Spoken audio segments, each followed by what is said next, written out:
Assalamualaikum warahmatullahi wabarakatuh.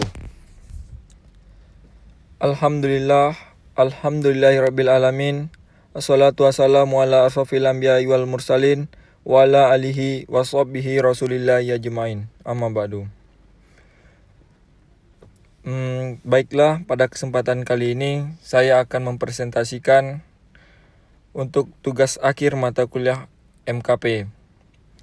Di sini pada kesempatan kali ini saya memilih materi yaitu simpanan giro atau demand deposit.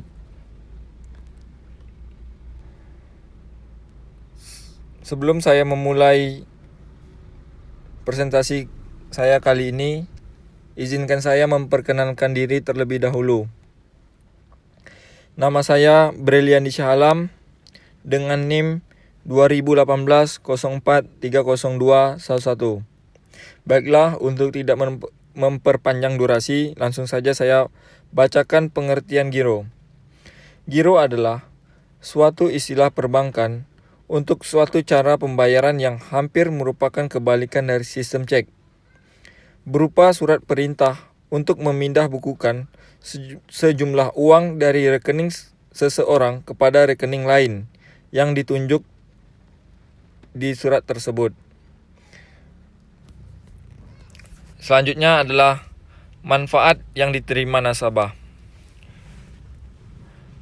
Manfaat yang diterima nasabah yang pertama adalah mudah digunakan. Mudah digunakan di sini dalam artian simpanan dalam bentuk giro dapat ditarik sewaktu-waktu dengan menggunakan rekening giro. Kita dapat mencairkan dana dengan mudah, apalagi ketika kita mempunyai keperluan yang mendesak. Hal ini sangat berbeda dengan deposito berjangka, yang dananya hanya bisa dilakukan pada waktu yang telah ditentukan. Yang kedua, lebih aman.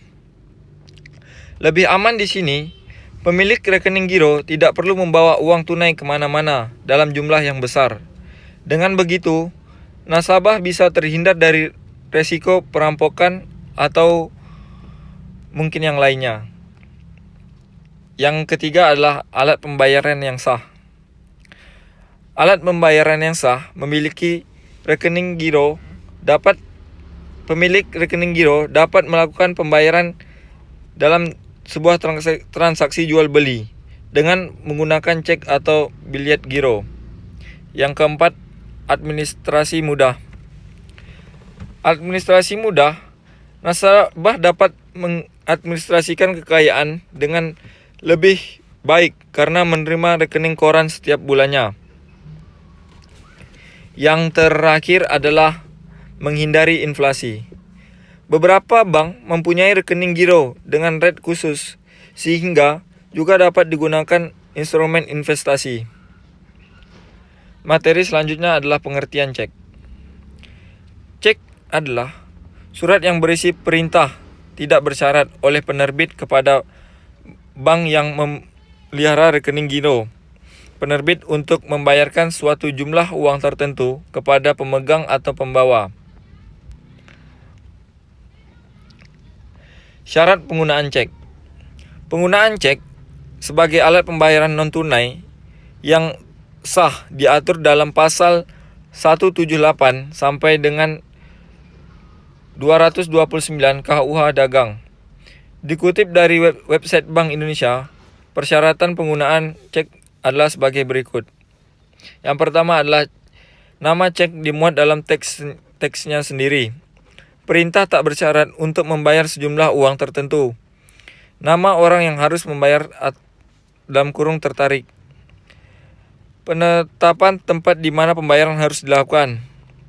Yang terakhir adalah tanggal dan tempat cek ditariknya. Jenis-jenis cek. Jenis-jenis cek dibagi atas beberapa. Yang pertama adalah cek atas unjuk. Cek atas unjuk. Cek ini bisa dicairkan oleh siapa saja kepada bank tanpa harus ada nama orang yang mencairkan dalam cek. Yang kedua, cek atas nama. Cek atas nama adalah cek ini hanya bisa dicairkan oleh orang yang namanya tertera dalam cek. Cek atas pembawa. Cek atas pembawa, bank akan memberlakukan cek ini sebagai cek atas unjuk. Namun, jika sebutan pembawa dicoret, cek tersebut berlaku sebagai cek atas nama. Cek mundur. Cek mundur ini hanya bisa dicairkan pada tanggal yang sudah dicantumkan cek. Cek silang. Cek yang diberi 2 garis silang sejajar pada bagian muka sebagai penanda untuk bank pembayar bahwa cek tersebut hanya bisa dicantumkan ke rekening bank yang namanya tercantum di antara 2 garis silang tersebut. Cek kosong. Cek ini tidak berisi nominal uang yang bisa dicairkan, melainkan si pemilik mengisi sendiri nominal yang dicairkan. Pengertian bilet giro. Pengertian bilet giro adalah surat perintah memindah bukukan surat perintah dari nasabah sebuah bank kepada bank yang bersangkutan untuk memindahkan sejumlah uang atau dana dari rekening nasabah tersebut ke rekening penerima. Nama dari rekening penerima yang juga sudah disebutkan berikut juga nama banknya. Syarat-syarat bilet giro. Syarat bilet giro terbagi 3. Yang pertama adalah penerbit.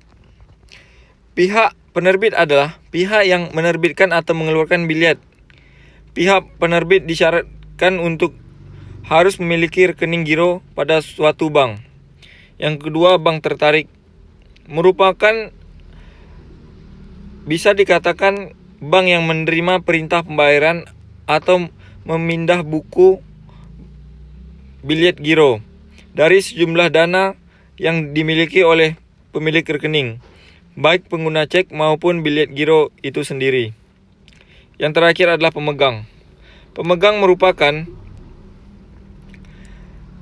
barang siapa yang diberikan wewenang untuk memegang instrumen pembayaran non-tunai tersebut.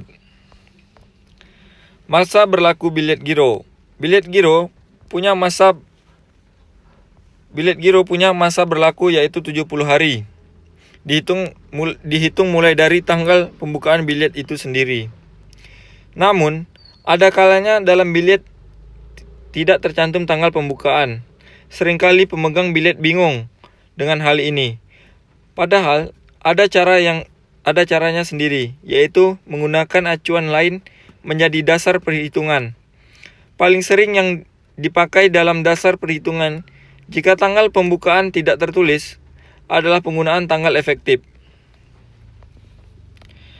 Hanya ini yang dapat saya presentasikan pada kesempatan kali ini. Mohon maaf apabila ada kekurangan, karena kekurangan itu berasal dari diri saya sendiri dan yang benar itu dari Allah Subhanahu wa taala. Baiklah. Terima kasih. Assalamualaikum warahmatullahi wabarakatuh.